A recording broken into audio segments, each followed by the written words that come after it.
We're having too much fun and we haven't even gotten started yet. Yeah. Oh, you know what I do have to do? I need to be a responsible streamer and have my LinkedIn open as well so that I can see all the chat in LinkedIn. How are you guys doing today?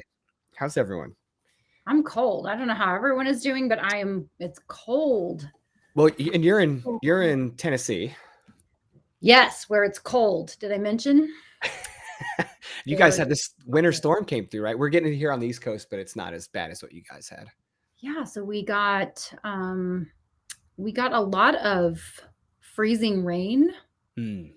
And so my steps are icy. I turned my car on and ran it for a half an hour before I went and got in it. Wow. So it would be toasty. I didn't mean for it to be 30 minutes. I meant for it to be 20 minutes, but I had a delay of game. So by the time I went out, like there's just still icicles on the bottom of the car, but like all of everything else was melted off, which was fantastic. And then I got to the bottom of the driveway and there was a tree that had fallen literally out of the side. And I guess someone had come by, it had blocked the road. So somebody had come by with a chainsaw and cut the tree in several pieces and moved it to the side of the road. So thank you, public services, or one of my neighbors that I'll hear from later. That's pretty cool. Yeah. It was a big tree and it had literally grown into the side. And so it just right down. Well, obviously most of the people watching this haven't been where you are, but Honoree's in the woods, beautiful area. I'm in the woods. Yes. And yeah, I can see where you guys would have the same issues we have here, where it'll be like a rainstorm one day, a little bit of rain, and we'll lose power. And it's like some random tree just wiped out power to like half the county. Yep. Yeah, it's crazy talk. Yeah.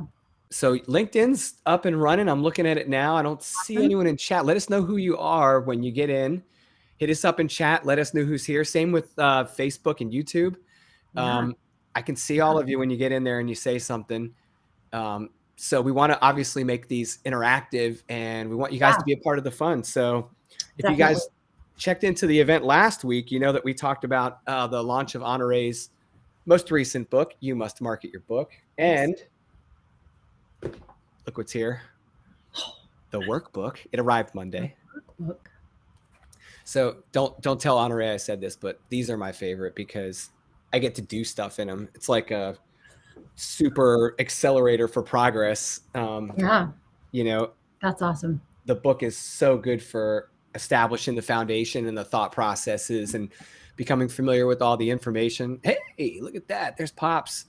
But the workbook is Marino. So, I'm going to see if I can. Is he a doctor also? No. He got his education from What's the Matter You. Right? Yeah. Me too, Mr. Marino. That's right. You're my people. Okay. He is the people's. Well, today what we were going to kind of get into and was some of the content in the book that we talked about last time had to do with like the strategy, right? Like marketing your book from 30,000 feet. Yeah. All that good stuff. But I thought it was super interesting to see how you assemble and manage a team and how much of a team effort a book is. I didn't anticipate that coming into the process of writing a book. Okay. Yeah. And it was fascinating to see how well the team works together and what all the different roles are. But it's so much more than that when it comes to marketing the book. And so you have your team helping you write the book, but then you also have a team around everything that comes after that. So can we open up that box a little bit and talk about it?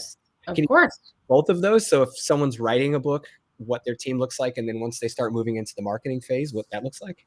Sure. So let me cover the first things first, right? Which is the writing of the book. So when you're writing your book, you're going to want, if you're a first-time author, right? You are doing a big thing for the first time and you want to remove as much pain and suffering as possible. So you will want to have perhaps some kind of a writing partner.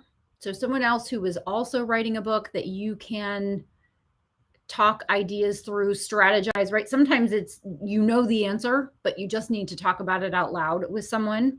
There are also book coaches. You'll want to find experienced, if you pay someone, you want to find someone who's experienced, who is experienced in the type of book that you're writing. So fiction or nonfiction, business, parable, you know, whatever alley you're going down, you're going to want to hire someone to talk you through that process. You don't need a writing partner and you don't need a book coach. But if you want one and you work well in a collaborative environment, writing a book can be a solo effort. And if that is not your jam, then there are resources available for you. So in the writing of the book, that's pretty much you, right? And then, or you can have a ghostwriter, but I'm assuming that you're the writer and you're creating the content yourself. When you're done with the book, and I'm going to do this order of operations because I think this is important and I see people get this, and I'm not really a good, bad, right, or wrong person. I'm more of an effective or ineffective person, but I'm going to say that it's both wrong and ineffective to do things in an order that is not most effective for your end product. And I'll give you an example in just a second. But the first person you're going to need is an editor. If it's your first book, you're probably going to need a book review edit. So someone who's doing a content review. And then you're also going to want a line edit, or just what most people think is a regular editor. What does a regular editor do? They do the contents of the book from a closer perspective than a content editor. So a content editor is going to look at what it sounds like, the content of the book, and make sure that it's in the right order. Everything's in the right order, that you have kind of closed the loops on things. You don't start a conversation in chapter 1 and say, I'm going to get to this later, and then forget to get to it. Or you reference things in the right order, right? A line editor is going to look at it from a little closer just to make sure that your manuscript is tight, that your game is tight, and that there are as few errors as possible.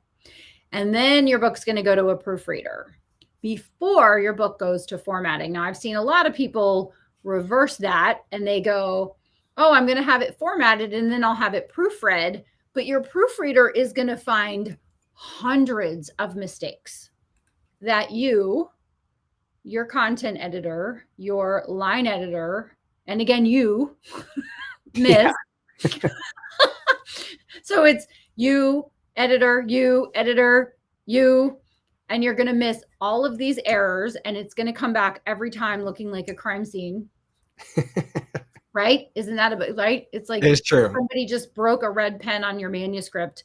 That is absolutely par for the course. No matter how many books you've written, you're going to find mistakes every single time. But by the time the proofreader has gone through it and you've accepted or rejected proofreader's marks, you should have a mostly clean manuscript. And I'm talking 98.5%, 99%, 99.5% clean.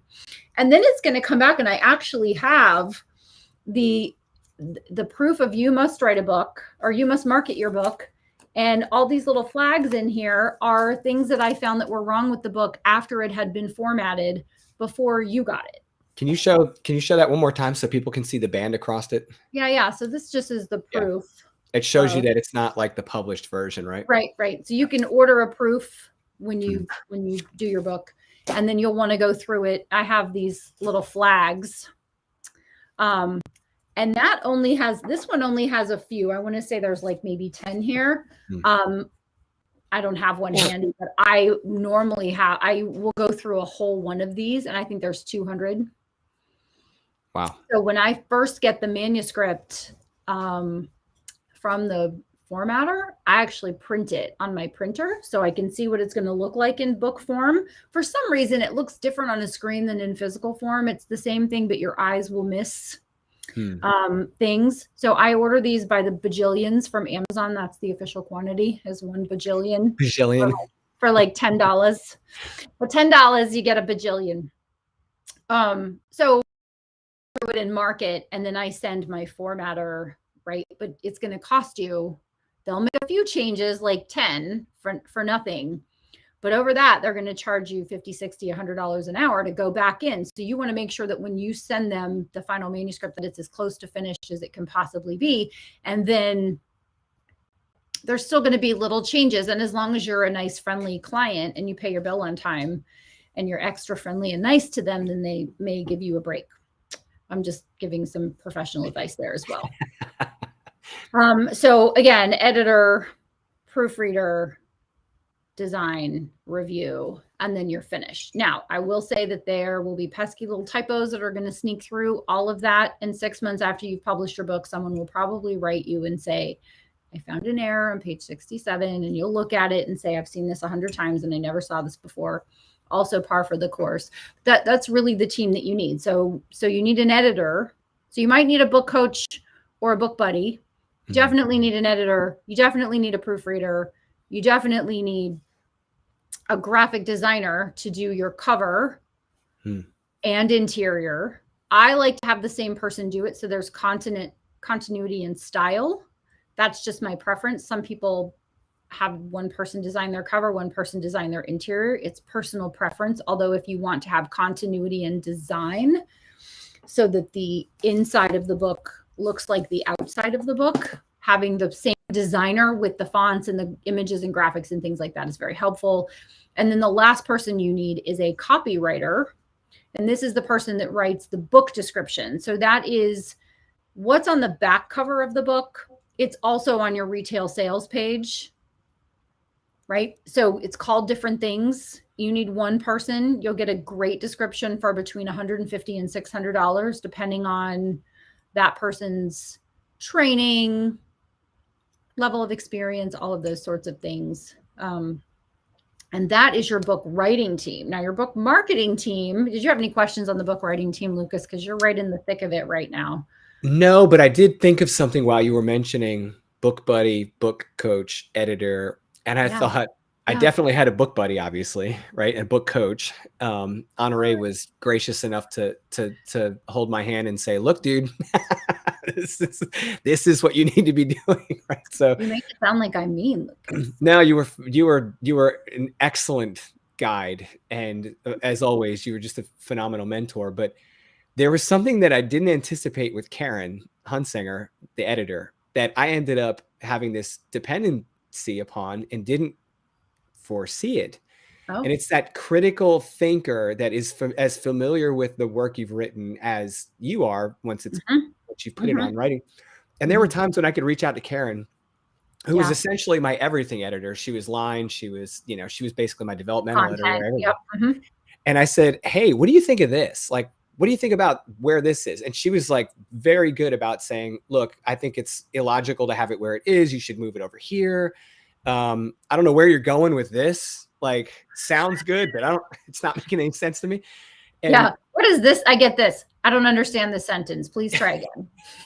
So there were times where I've talked to other people that are going through this process now or went through it, and they didn't have a very close relationship with their editor, or they didn't have an editor when they were writing the book, and they waited to get an editor till they were done.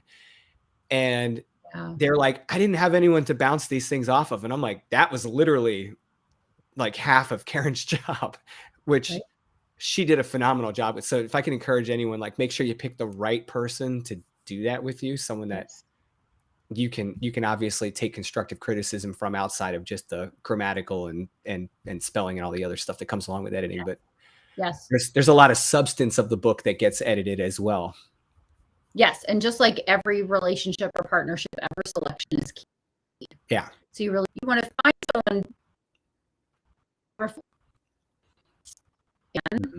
by recommendation, then you want to have a conversation, make sure that the chemistry is there, that it feels like that you can trust them and they will give you honest feedback with love. Because I don't understand the sentence. Please try again.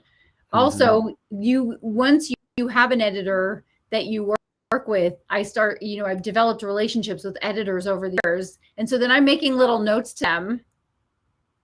Right. And then I'll use my sense of humor, and every so often it'll get like, this is the line, this is you. Pull it back a little. But also just constructive. I think chapter 2 should be chapter 7. I think you need to have a different order of operations. So they're not just looking at a sentence and making sure the sentence is correct. They're really your partner in the writing process. Is this, hi, it's Jen. Did I get it all? Book coach, book buddy, editor. Yes, Karen Hunsanger. That's who we're talking about. Proofreader, designer, copywriter. Yes. And just to reiterate that the book coach or the book buddy, those are optional. It really just depends on your personality. You don't need those things. I think that the editor, the proofreader, the designer, and the copywriter, those are non-negotiable team members. Right. You have to have those. If you want a quality book that sells for a decade or more, I'm the quality book person. So if you want a book that you're just going to throw up there and not really care how it reflects on you or your business or its longevity, then do whatever you want. Right? I'm not the boss of you. Right? I'm barely the boss of me, but I have some experience in this area, and I have found that the best books that do the best over time have those team members involved in the book writing process. Jen, thanks for asking that question, and thanks for putting it in a checklist format, and thanks for giving me something to hide behind for a minute, because that was nice. I got to You're hired for a second. You're hired, Jen. You're hired. Yeah. So you get to the point where you've had this team together. They're helping you with your book. You feel a level of confidence, comfort, because you've got this support. And then oftentimes what happens is you don't think you need a team anymore because the book is done. And you got to take that one big step off the curb. And it's like I like to say, because I'm a life cycle engineer nerd, I'm like, you're into the real feet on concrete kind of life cycle of the book when you have it published. Now it's like the real work and time commitment happens, right? Well, as it says on the back of the book, once the book is published, the work begins. It's like, yes. And I think for people that are comfortable writing, they've always had this desire to, like, you hear people say, I've always wanted to write a book, but how many times have you ever heard someone, and this is an honest question, I've never heard anyone say, I can't wait to market a book. Like, it's like, said no one ever. Right. So how do we go from, you've got the team, you wrote the book, you're happy, cracking champagne bottles, everyone's celebrating. And then now the real work happens, right? You need another team to carry you. Yes. Yes. Well, and the key member of that team is you. You are the Tom Cruise of your Top Gun. And I see a lot of authors that want to, I mean, do you have a better example? That's the one that I came up with. I think, being Tom Cruise and Top Gun's a big fantasy for kids in the 80s. So it works for me. Right. So that's us. So if you have a different movie star in a different movie, put it in the chat. If you'd like another, hi, Wayne. If you would like another movie reference, we're happy to oblige you. But for right now, you have to recognize as an author that the majority of the heavy lifting of the marketing falls to you, the author. People want to talk to the author. They want to hear from the author. They want to connect with the author.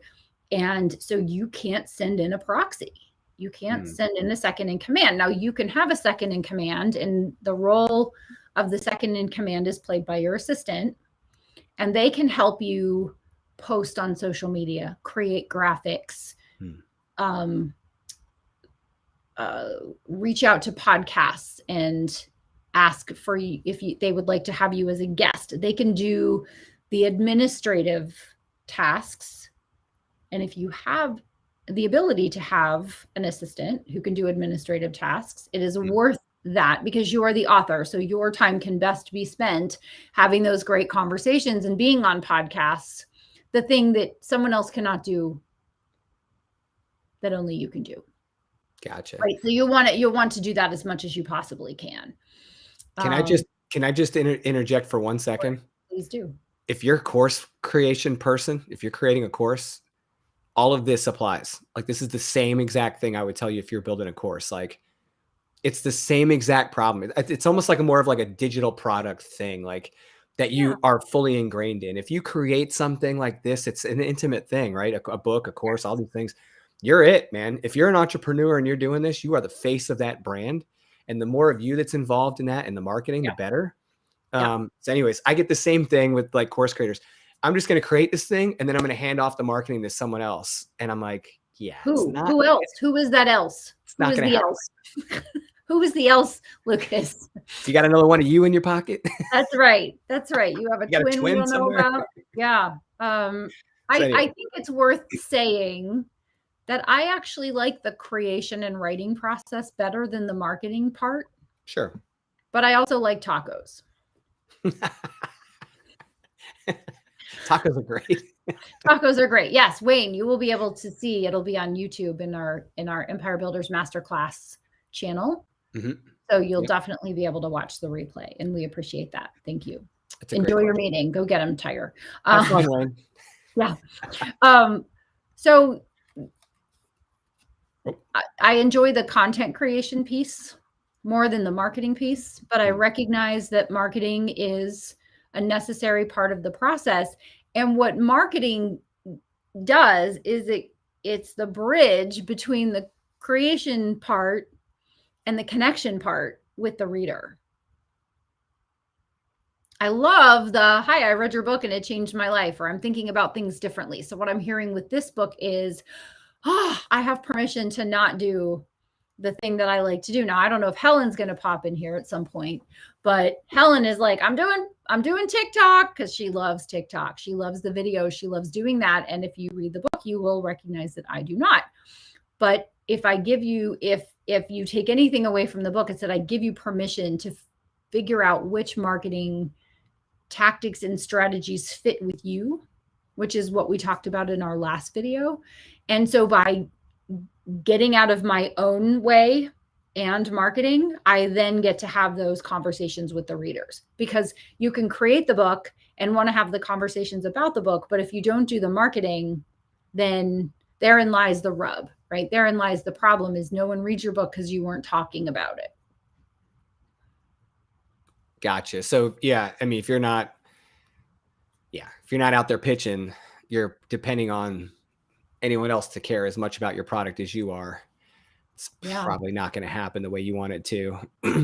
Well, you and I've commented on this before, where we've had obviously different clients, your clients with the books, my clients with the courses, and they've had this thing out for X amount of time and it hasn't done anything.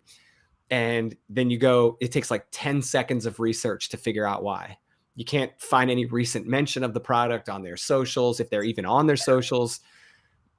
You're on their email distribution list and you're not hearing about it from that. Like, there's just no mention of their product. It's like, well, how do you think people are going to find it?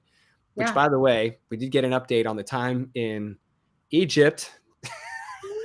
This is becoming like a 7:24 a.m. Friday, right? I think it's PM. They're ahead of us. Wait, is it 7? Yeah, I think it's PM there. So it's Thursday evening and we've successfully lived through this day, is what we're hearing. That's I always like talking to people in the future, because I'm like, how was the day? Do I go back to bed now, or do I keep going? What's happening? Exactly. So we had a question from, I think this is from Jen. So what or how can authors be highly effective, intentional, and connected with their team during and after the creation process for project success and for next level relationship building? In other words, how do we stay engaged? Yeah, so I always create a production schedule. So this is more of a, you must write a book publishing PhD question than a book marketing mastery / you must market your book question. But it's a great question. And when you're working from a schedule, staying in communication with your team is key. You'll want to be going back and forth with your editor. Maybe it makes sense for me to talk just a second about when I put the team in place.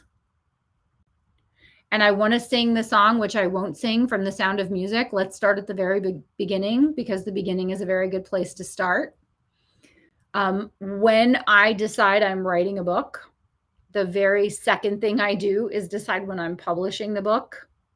And then I work backwards, and I assemble my team on the very first day. So I figure out, like we know when the art team is going to get the book.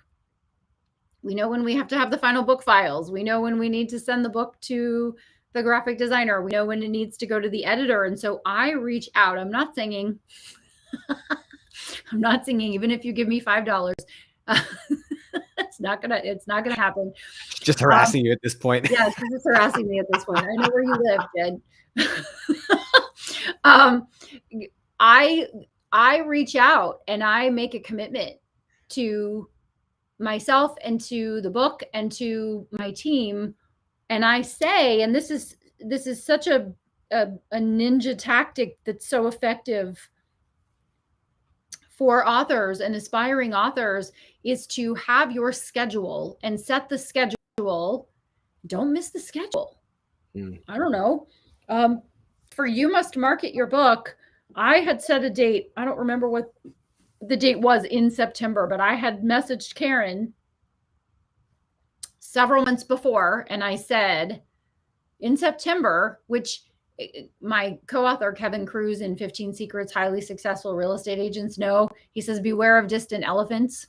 Because when someone says, what do you have on your calendar, May 5th? And you're like, I got nothing. Let's schedule something. And he's like, as it gets closer, as the elephant gets closer, so do the other opportunities. So do the other life things. So do the other commitment things. And so you have to be careful when you say yes to something, you're going to have to say no to something else.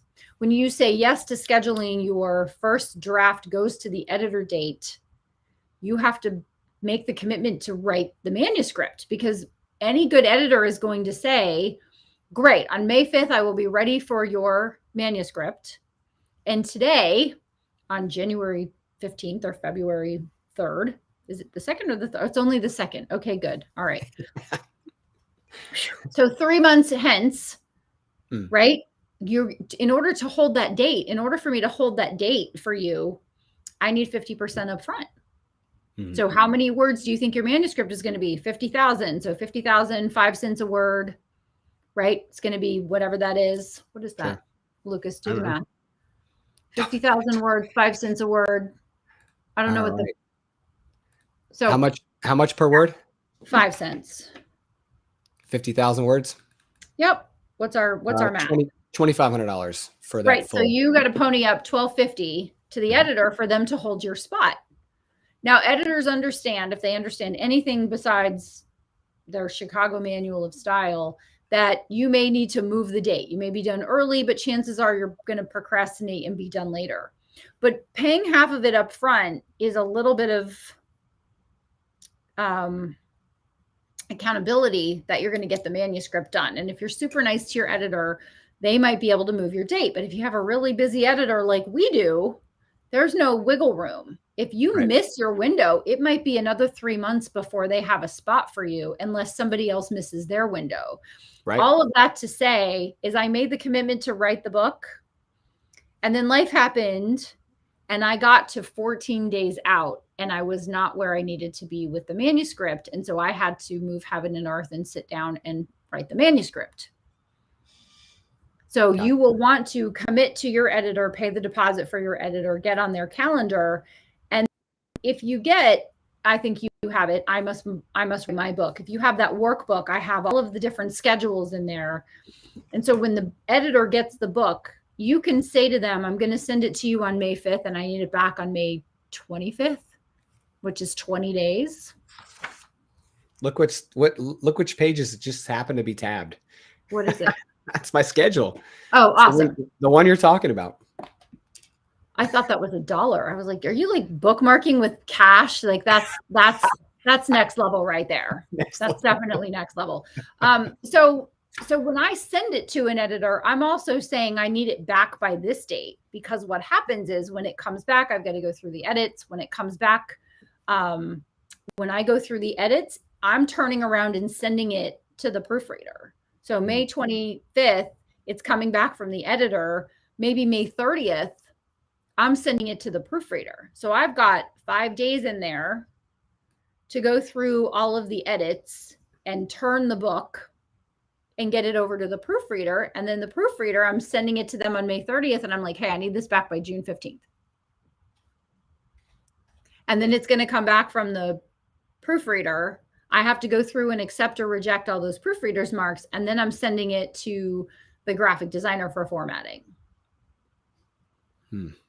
So I'm putting all of those dates on the schedule in the workbook. I'm putting them in my phone with notices like, hey, genius, you got a manuscript due in 2 weeks. Also, I'm blocking. Never got any of those messages. Like, dude, where's your book? Where's your book? Sit down and write the book, Lucas. Stop procrastinating. Settle down.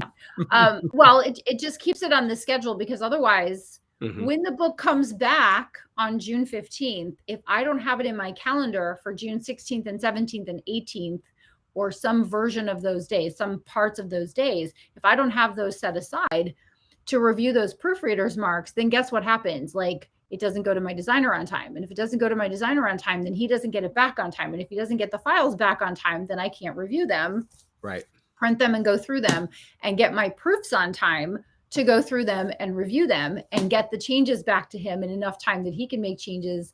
And so you have the domino effect of everybody goes at the right time, or you completely lose your opportunity to publish the book in the time that you have set aside and planned for, or someday becomes never, which is a bummer. Right. By the way, Beth Crosby says hello.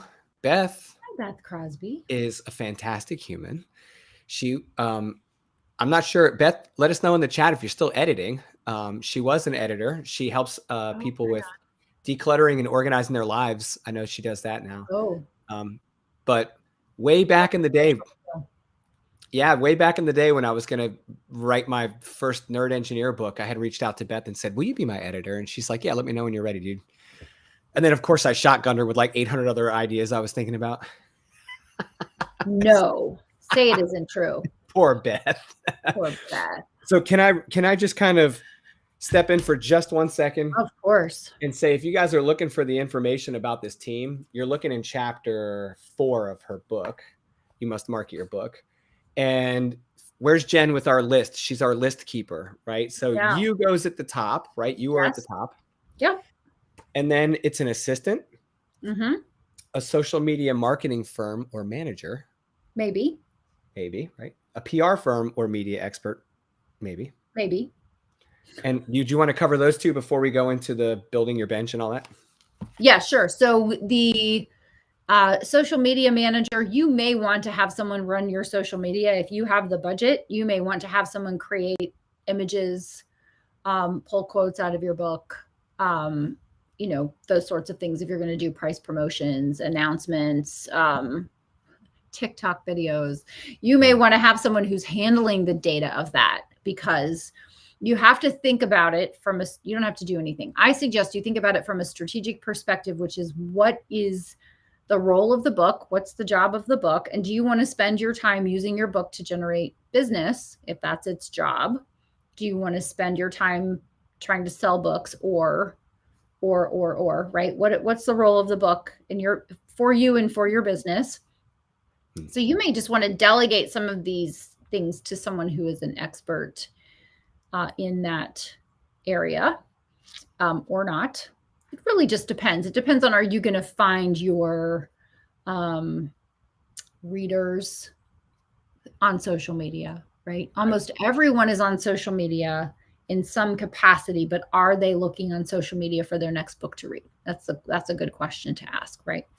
And so then there's a PR and media firm, and then there are media coaches for authors. Specifically, the one that I know and trust and respect is Mary O'Donoghue. She was a post producer for Oprah, and now she's an author. She's a best-selling author of a parenting book from many years ago. So she has been through the author experience and understands that, and also understands who gets to be on the show, whatever the show is.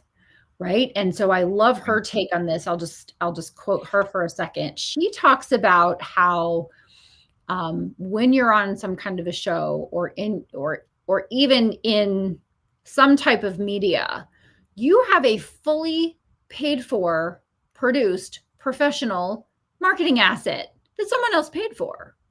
It would cost you $100,000. So the interview you're doing, that's Yeah. So imagine trying to reproduce that with someone who's interviewing you on a set with a camera, with lighting. That's broadcast. Imagine trying to reproduce that. And you, as an expert, have the ability to pitch and have produced for you an asset that you can show. Now, I am of the opinion that I don't think a lot of people watch television to decide which book to read next. But I do believe that being on television gives you third-party credibility. So as seen on Good Morning America, Fox Business, CNN, MSNBC, like whatever. If you're an expert that's on those shows and you have a book, then you can take those assets and put them on your website, your media page, and people can go and see that. They're like, oh, Lucas is legit because he's been on some of these shows. Right. You're supposed to just kiss your biceps, I guess. Yeah, maybe on my right side. My left side's a little weird. Yeah. I love that you bring this up because a couple of months, I think now, Matt Ferret, who's worked with both of us, he was on the news in Chicago talking about Medicare. I got so excited to see him on the local news. I'm like, yes, this is exactly the kind of coverage that really helps with this kind of thing. Yes. And then he'll have that on his website and he'll see, and people will be able to see, not only is he the author, the authority, the expert on Medicare. So we're talking about, for those of you who are in the window or have parents in the window, Prepare for Medicare. So that's his book, and he has a workbook. So he's a Medicare expert, but being in the media has given him the ability to have an extra level of confirmation that he's the guy and he knows what he's talking about. You see this one? Jen is on a roll. Jen, we're gonna put some liquid on your keyboard. We're not. We appreciate the interaction. And then there's our editor right there popping in. Here she is. Karen, we've been talking about you. Have you been here the whole time? Have you heard what we've said about you? The one and only Karen Hunsinger. Yeah, the one and only. Yeah, one of the benefits of having Karen. Yeah, if you can get her. I have to book her a year in advance. If you're like me, guys, and you appreciate just like brutal honesty, but like family kind of like closeness, Karen delivers. She is just phenomenal. I was like, right out the gate, I'm like, tell me if I'm screwing something up. And she would just text me and be like, Lucas, I think you're supposed to send me something today. Lucas, I think your manuscript is late. Lucas, where's your manuscript, Lucas? Yeah. And I think, Jen, was this you that put this list together for us? The list of people I listed out. I'm just going to leave that up while Honoree talks for a little bit so we can make sure people can see the list while we get from, because you talked about assistants, you talked about social media marketing firms, you talked about PR firms and media experts, Mary O'Donnell. Yeah, Mary O'Donoghue. O'Donoghue. Sorry, I'm reading it and I even mispronounced it. Sorry, Mary. So I was like, does it say Mary O'Donnell in my book? Because it's I'm about to have a heart attack, but it's no, you're good. No, I've read it wrong like 4 times. It's spelled absolutely correctly like 4 times in a row here. So you have this team, and in the book, I'm glad that you go right into like building your bench, and having other authors know, what they need to know. And that they shorten all your curves. Can you talk about that? Like, what does that mean for another author to shorten your curves? Yeah. So I think the most practical and relatable example of that would be whatever your profession, other people who do what you do, right? Becoming an author should inspire you to know other authors who write about what you write about. Because no one reads just one book and says, that's it, I'm only going to read one book. You're not going to read one book on book marketing. If you're reading about book marketing, you're probably going to read other books on book marketing. So I know the other authors, Joanna Penn, How to Market a Book, right? I know other authors who have written books about book marketing, book writing, book publishing, all the book things. And having author buddies is cool.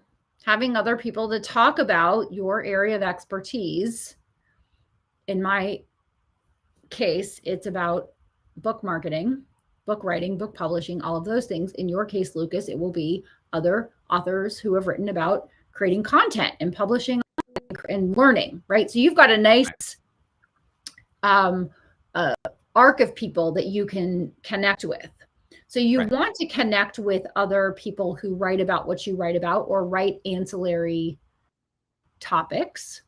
So a lot of people who work with authors, editors, publishers, agents, printers, right? So there's like the kind of ecosystem or the universe of people who are working with authors or who are authors really like this book about book marketing because they go, oh, I can get this for my authors or I can recommend it to my circle, right? And there are lots of people who do all different things, book coaches, book doctors, right? Ghostwriters. There's a whole bunch of different types. Yeah, there's a whole bunch of people in the community that do the same or different things that you can get to know. And again, if you're a nice person and you have a servant's heart, you have servant leadership and are a giving person, that you will find that they will embrace your book and you, and then talk about it. Right. Which is really fun. And so that's what building your bench is. Building your bench starts with a blank sheet of paper and who are the other authors that I should know. And I will say from my own experience, it has been extra cool to say, well, I really like this author and this book, and I've read it and I've reviewed it and I actually like it and I have highlighted it and all the things. And then to eventually connect with that author and be friends with that author is so cool. Like that's just a really cool thing. And so it starts with when you're putting together your book marketing action plan, when you think about building your bench, and you'll see this when you read the book and you're putting together your book marketing matrix and you're writing down the names of people, that you just do a search and you just look for who are the other experts in your field, and separate list, some same names, who are the other experts in your field who have written books, and then just reach out to them. Like I have never had anybody reach out to me that says, hey, I read and liked your book. I have a book I'm writing on this topic. I'd like to send you a copy. I'd like to connect with you. I'd like to have you on my podcast right? Like there are, for all intents and purposes, mostly everyone's friendly. And the people that aren't don't have a community and they're missing out on that positive opportunity. Wow. Well, I mean, and you kind of sum the feeling of all that up in the very opening of that section of the book, which I think was great. It says learning curves, connection curves, happiness curves, right? It's like, yeah, there's a connection there that leads to really good relationships in business, and it makes your job better. It makes marketing the book easier. Yes. It makes their life better. It's definitely a mutually beneficial thing for them to connect with you and be able to help their people with your book. Yes. You list ways to find other authors on the bestseller list, conferences, bookstores, groups you belong to. Yep. Just fantastic. You know, it strikes me now that I'm saying this out loud after what you said before is like, you said, and you've said this repeatedly, and I'm like, okay, I got it. You know, you're like, you have to be there. You have to be the one. Yes. Right? Yes. You're going to the conference. Your assistant cannot reach out to other authors for you and make friends for you. No, you have to go to the want to conference. have coffee with you, have Zoom with you. Yeah. And no, I'm reading a book right now and I'm having dinner with the author in a few weeks. And every day I'm reading a chapter and I've got my highlighter and I've got my little stickies, and I'm going to show up like the nerd at dinner. And because I've had that done to me, I know what an honor it is for someone to do that, for someone to actually take the time and be in your words and make notes and have suggestions and go, I believe that too, or this is an aha moment, or thank you for putting something into words that I hadn't put into words. Right. That is something that only you can do. I can only be friends with you until you become friends with Byron, and then I'll just, remember these moments fondly.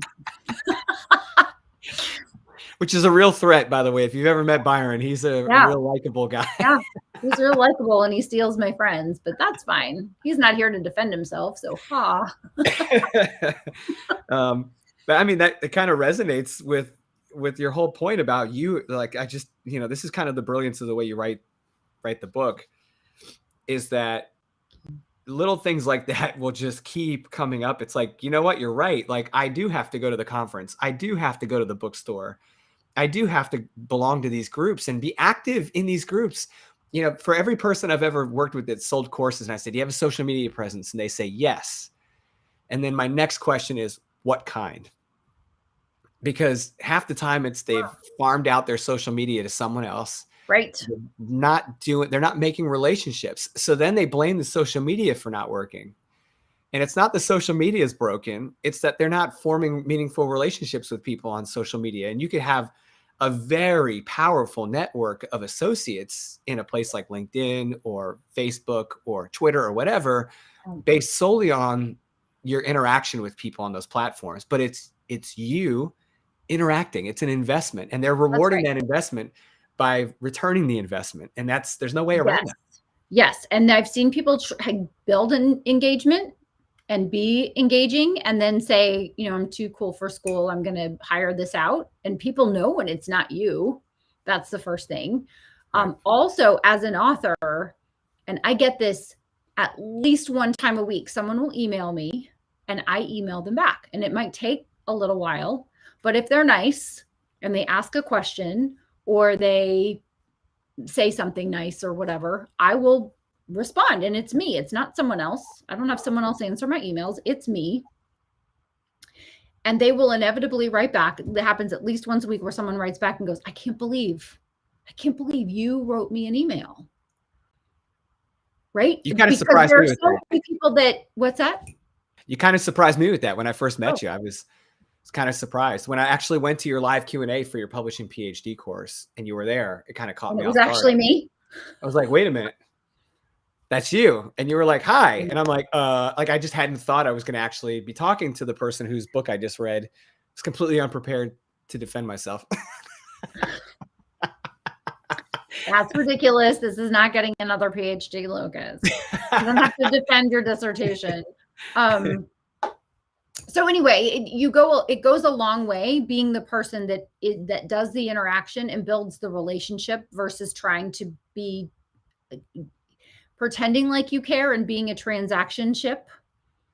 The people that you never hear from unless they want something from you or they can get something from you. People just notice those things. And as a matter of fact, some people are so in their heads, they make it up. It's like, oh, well, I haven't heard from them, so they must not like me. Like, oh, it's been 4 days. I haven't heard from them. They must hate me. I must have done something. And it's like, no, they're busy or whatever, or they're rude, either one, right? Some people or they're rude. Some people just don't respond. Like they think they're too cool for school. And so they don't respond. And I'm not throwing anyone in particular under the bus. It's just an observation. Like I see people that go up the ladder and they forget you see the same people on the way down you see on the way up. So to the extent that someone is kind, you should be kind and take a second. And there is a book, I'm going to have to look it up and you'll have to remind me next time. Okay. There's a world-class drummer, Sandy. Sandy published a book and he played the drums for everyone in the 80s, right? So Pat Benatar. Keep going. And all the things. And you're going to look it up. Yeah, but he gave a speech once and he was talking about how when he was getting on the bus on tour, there was a guy and he took a few minutes and talked to the guy and the road manager was like, buddy, get on the bus, get on the bus. And he talked to this guy and years later, he gets a call from this guy and he goes, Sandy, I need you to come down and you're going to meet this gal. She's the next big thing in music. And of course, in music, you always hear, maybe that's it. Is the first name of the author Sandy? Beat the odds. I don't think that's it. I'll look it up. Anyway. Is it Myron Grumbacher? Nope. His first name is Sandy. Oh, okay.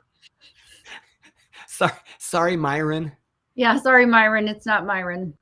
Bless him. Bless Myron. So Sandy West. He's got an Italian last name. He lives here in Nashville. It's getting more intriguing as it goes on. Sandy Guerrero. Thank you. Who came up with that? Is that Jen? Is that Jen Pisano? Sandy Guerrero. Sandy Guerrero. So it was this guy called him and said, you got to come see this gal. She's the next big thing. And he's like, I'm always hearing somebody's the next big thing, right? There's the next big act, there's the next big breakout thing. And he goes, no, I want you to come down. I want you to meet this gal. I want you to go on the roads with her. And it was Cyndi Lauper. Oh. Oh. The Cyndi Lauper. Turns out she really was the next big thing. Yes, she was, against all odds. Right. So that's the thing, is he said, if I hadn't taken a minute to talk to the guy when I was supposed to be on the bus, but he was waiting for me. He had been waiting outside the door for however long. And at that point, he had nothing to offer. He had nothing to offer Sandy. And Sandy said, you know what? Sometimes you just got to take a minute and talk to the person, make a minute for somebody. We don't all have 5 minutes for every single person. But when the opportunity presents itself, if you cannot be present, be kind. And if you can be kind and present, even better. And if you cannot be kind, then please be quiet. And that is unrelated, but not unrelated. All of that to say is that now I have author friends, not because there's anything necessarily special about me, right? They're not like, oh, I'm going to be friends with Honoree. It's because I found them, read their books, reviewed their books, joined their newsletter, interacted, made comments, wasn't weird when I met them. So I know enough about them, but I'm not like, oh, well, I know you had pistachio ice cream on May 4th. Like, that's a little weird. So I'm a stalker in a safe way, right? Just friendly. And then I'm like, how can I help you? If there's ever anything I can do to help you. And then when I have a little book launch thing, they're like, of course, I'm going to make time in my schedule to come to your book launch thing. And be present and be happy and buy books and talk about your books and share them on social media. And it's all very nice and completely unexpected, because you can't take that stuff for granted. But that's part of your book team. And I think that nobody's really talked about who all is on the book marketing team and what's their role and how do you get them there. And a lot of those people, if they're unpaid, then they have to be willing. But I've had my friends who are very famous authors go out of their way to buy the books, wait for them to arrive, review them, and then take pictures and do whatever, social media stuff, send it out to their newsletter. And not because I asked them. As a matter of fact, I think I'm like most people, I'm hesitant to ask people. I want people to ask me, right? If I can't do something, then I won't. I'll say I'm not able to do that, or that doesn't work kind of with what's going on in my life. But I want people to ask me, especially the people that I'm closest to, that I know. But I'm also hesitant to ask, which is why I'm always like, can I help you? So you got to ask the question, like, how can I help you? Is there anything I can do to help you?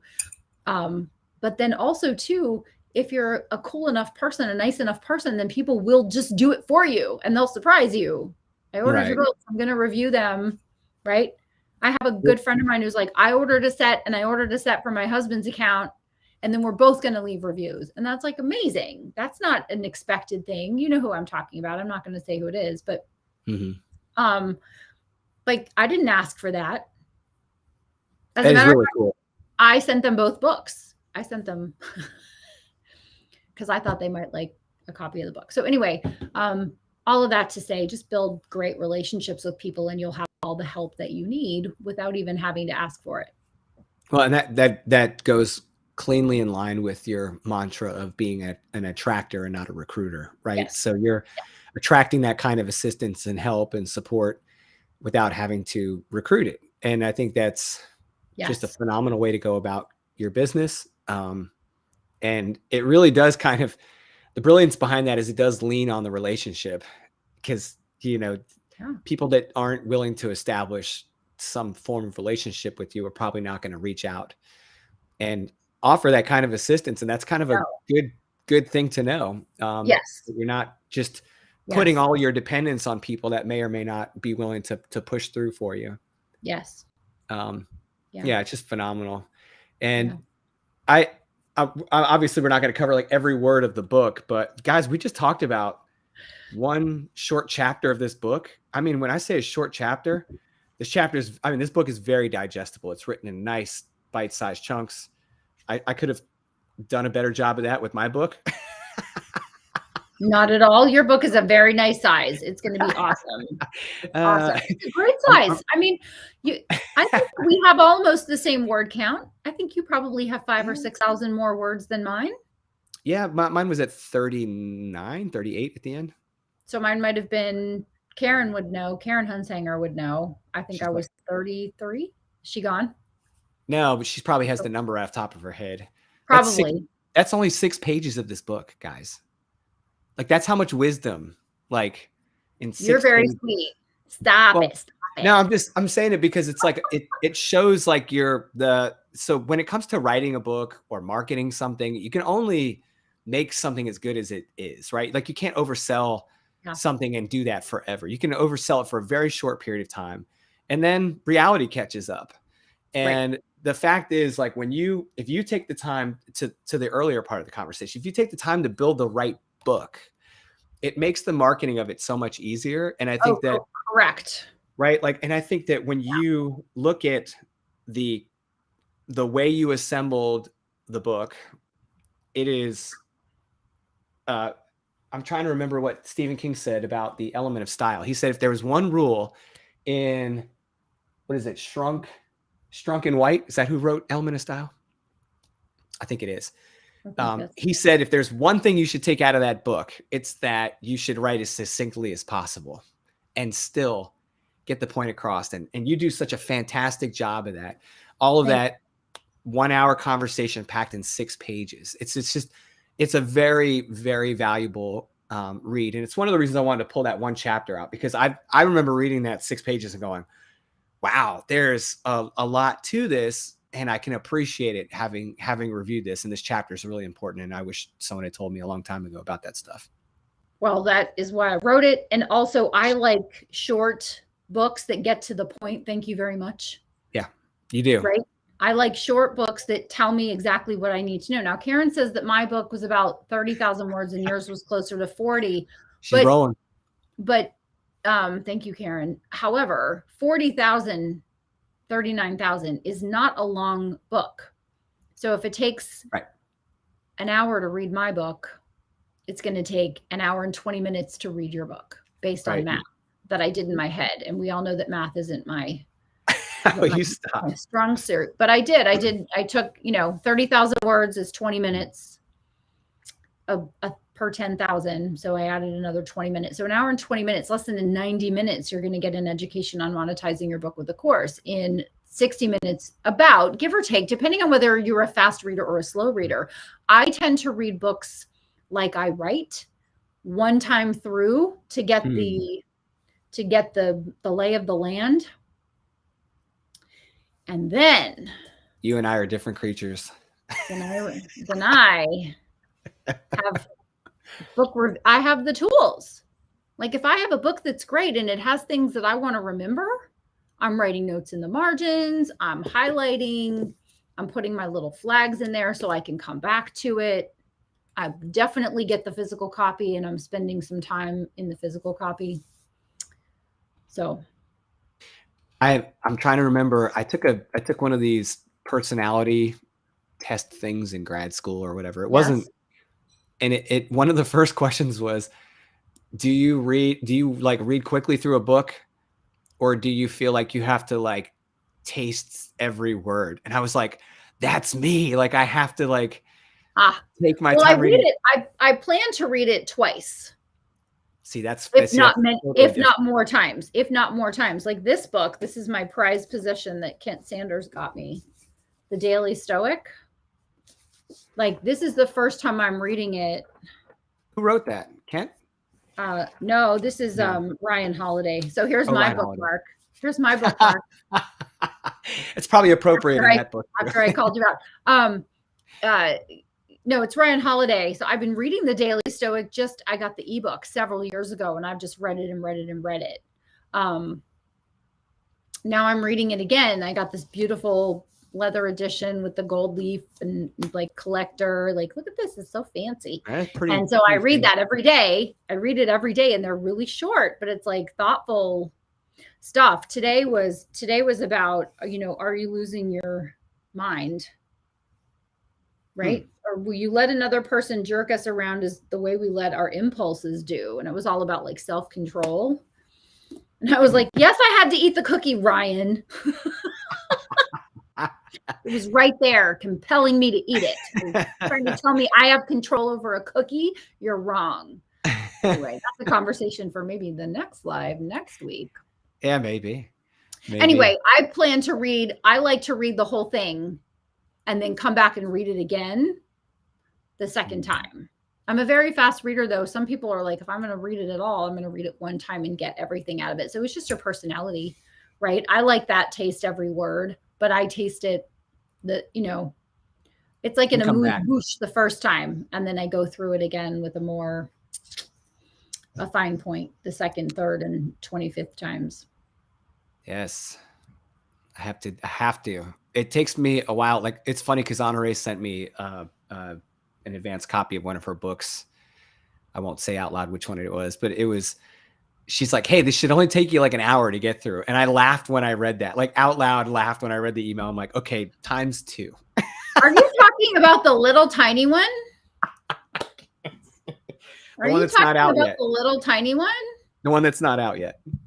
Okay. Yes, that's 15,000 words. So it should take you a half an hour to read it. It took me an hour and a half.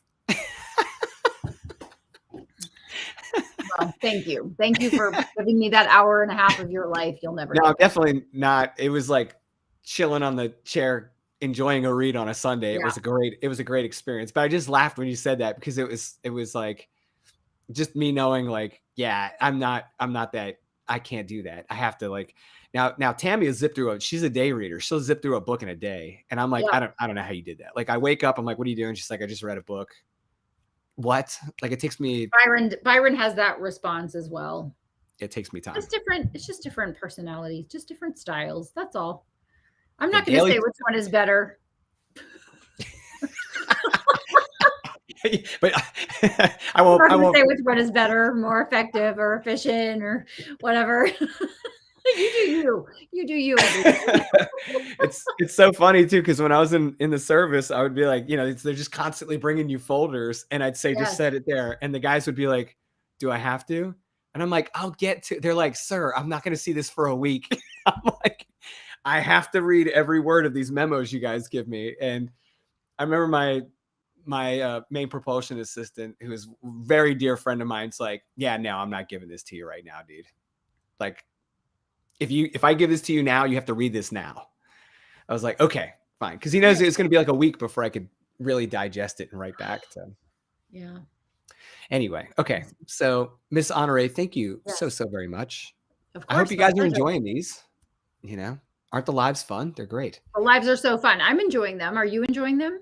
Absolutely. I actually prefer to do lives over not lives, like just recorded videos. As opposed to deads? We'll do lives instead of deads. I much prefer live over dead. It's the deads, they don't have as much liveliness. They're just dead, Lucas. They're just dead. That's all. We don't get as much interaction with people in the moment. And you know me, I'm a people person, so I'm having fun with this. Let's see, who do we got here? We've got Pop saying great session. We've got, I'm assuming this is still Jen on Facebook saying thank you so much.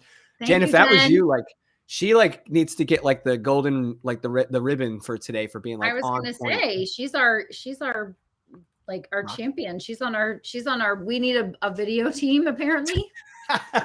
And Jen is on the video. Jen, the video team is Honoree and Lucas, so that's the you, and then we need Jen. That's to do all of the. I mean, the emojis. We've got the checkbox emoji. She's totally next level. She's killing Check's in the mail, baby. Check is in the mail. I'm gonna start calling her Miss Show Notes. These are awesome. I know. Yeah. Jen, there's got to be a business in this where you're like, hey, I got you. Like while you're doing your live stream. Yeah. Yeah. But I mean, like she pulled the book titles. Yeah. Right. So we got to look up the book by Sandy Gennaro. We got to put that in there because I'm going to message him and tell him that I mentioned him. Hi, Sandy. Sandy, I don't know you, I haven't met you, but I look forward to it one day. Yeah, your metal guys, so you'll like each other. Yeah, this might be dangerous. Sandy, if we ever do meet, let's set aside some time so we can sit down and I can ask you all the questions because I want to know everything. So You just gave me an idea. Thank you. see, this is why we have to be careful. Look at that look. All right, guys. Well, we're gonna go ahead and end this session. It is exactly almost exactly an hour. Honoree, it has been an absolute pleasure. Thank you so much for sharing all of your wisdom with us. Like, it's just amazing how much there is to learn about these topics. And I don't care how many times I read about it, hear about it, whatever. It's always something new. Every single time, something is different. Thank you for this conversation. Thank you for the great questions. I suppose I can say that I have a newsletter that I send out every day, 5 days a week, and the recap on Saturdays. You can find it on LinkedIn. You can find it on my website. If you want to get the tips, tools, strategies, and ideas that I share about crafting, writing, pre-launching, publishing, launching, marketing your book, marketing with your book, and monetizing your book. I'm doing a whole year-long arc, and we're just a month into it. Can they find that link on your website? I don't know. Actually, that's a good question. Holly. Holly. Poor Holly. Holly's like, leave me alone. I'm trying to get better. Holly's not here right now. If you leave me a message, the way to get on that newsletter is to get a free copy of You Must Write a Book on my website, and that'll put you on. You'll get the free book, and then you'll also get the newsletter. That's what I'm looking for. I am going to your website right now, and I'm going to drop this. This is the way to do it, guys. I'm going to drop this link in the chat. Thank you. Yep. And I apologize. I'm doing my thing here. Yeah. So don't die, Lucas. I'm trying not to. I just got done saying I like the live better than the dead. Yeah, I like the live. We just established. All right. Thanks, everybody. Let's let Lucas cough in peace. We will see you next time, which will be next week, 1 hour ago. Yep. Same bat time, same bat channel. We will see you then. Thanks for tuning in. Thanks, guys.